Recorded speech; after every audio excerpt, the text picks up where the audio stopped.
las lunas, la de octubre es más hermosa,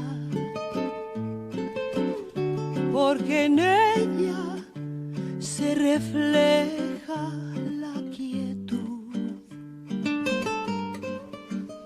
de dos almas que han querido ser dichosas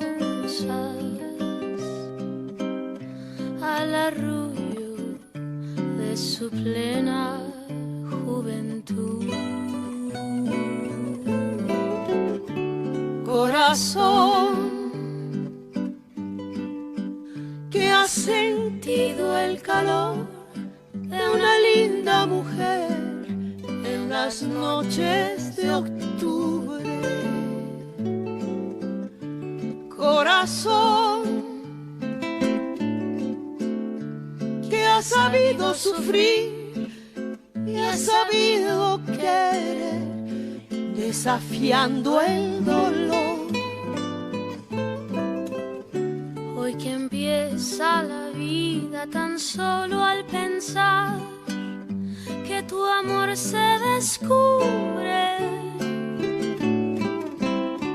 El castigo de ayer que me diste tan cruel parece que murió.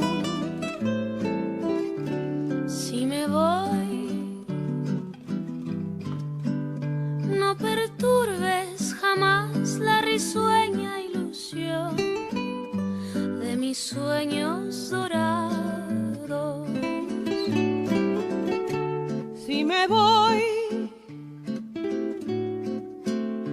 nunca pienses jamás que es con único fin de estar lejos de ti.